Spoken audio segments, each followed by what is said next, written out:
Soch lo. That's what you've done. So, but you made a statement even on the 1857 mutiny, where largely the whole issue is that Hindus and Muslims came together to fight the British.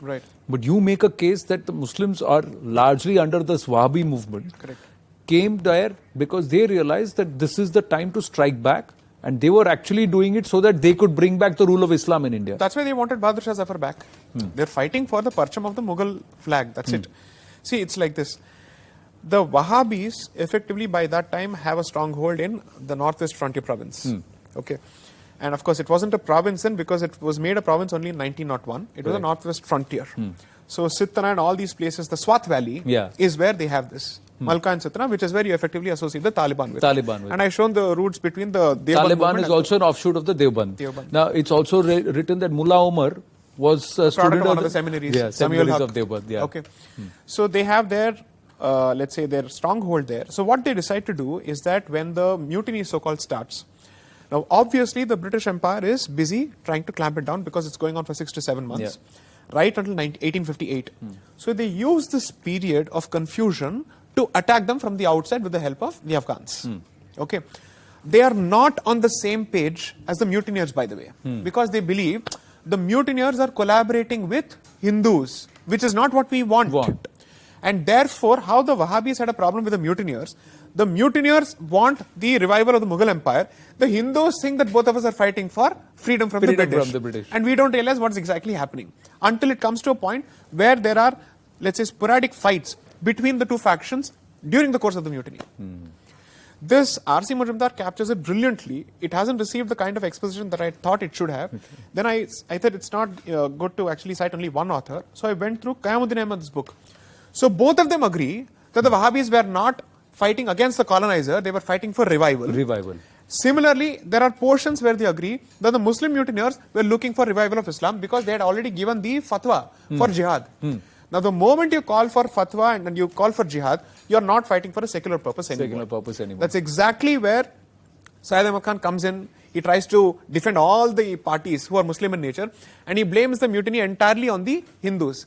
He says the mutiny was caused by two people, Ram Deen and Mata Deen. This is his way of referring to Hindus. So that's his reference to Hindus. Now we've got limited time, lots of ground to cover, but two specific questions I'll come to.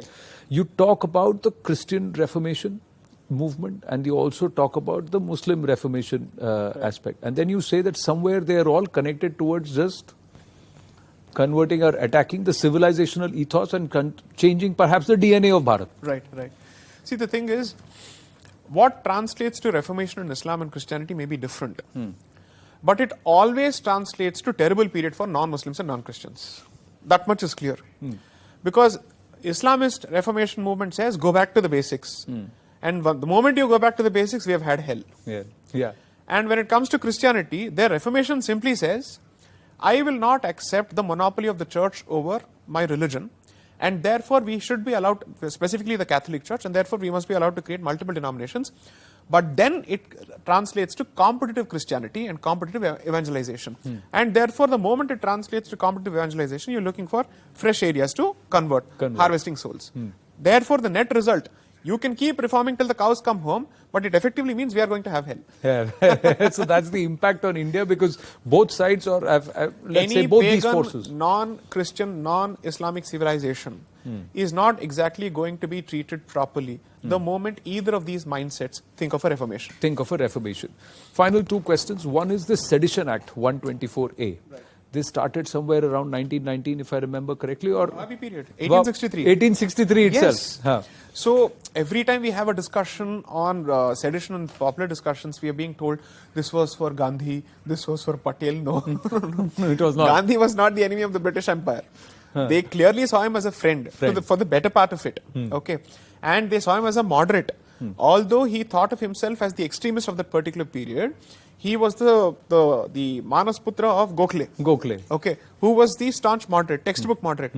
This was not for us, because the Congress was desperate to prove its non-seditious nature in every resolution. So why would you need sedition law against them? Not needed. The extremists such as Tilak and everybody else were the ones who ultimately did this. Yeah. But the obvious reason, where the historically recorded reason is, this was to curb the Wahabi movement. So if you read the language of section 124A and you look at the parliamentary debates around that particular period as to what are the activities they wanted, you will realize that every limb of section 24A is referred to there, saying or this, indoctrination, then let's say collection of funds. So anything which is aimed in a particular direction, which is to initiate war against the king or the queen. Yeah. See, prior to section 124A, you had section 121, correct, which is for waging war against the king or the queen. When you already had that, why did you need 124A?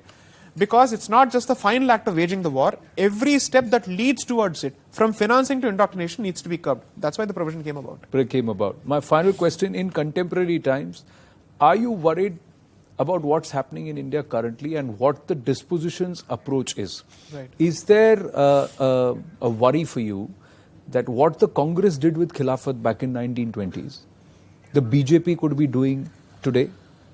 I've been fairly unabashed about the fact that the book is not an archival exercise in analyzing the past. It is to see if the past continues to be relevant. Unfortunately, so it is.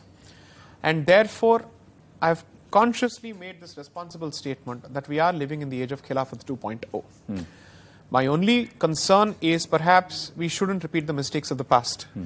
Because 23 years from the end of the Khilafat movement in December 1924 led to 1946 and 47, partition of Bharat. We don't want that again. We have had enough of partition. We don't want more bloodshed, at least as far as the people of, let's say, the native faith systems of this country are concerned. We have seen enough. So my only exhortation and hope is, let's not operate under a savior complex where we believe that the failed methods of the past will somehow result in new outcomes and successful outcomes just because it's a change in dramatis personae. Makes no difference. And I've also said that Congress is like a pretatma. That DNA moves from body to body. Now, which is the body that is currently possessed of this particular spirit and which needs to be exorcised? I leave it to the audience's imagination. Well, you said without saying it, and there is more in this. Is there a solution? What are the ways out? What we need to do? All of that is mentioned in the book. But one thing that he says is that we've got to do it together. 1%, 2% cannot do it. As a civilization, as a collective, as Bharat, we need to do it. Jai Sai Deepak, always a pleasure speaking with you. Thank you very, very much. Thank you. Namaste. Namaste. Thank you.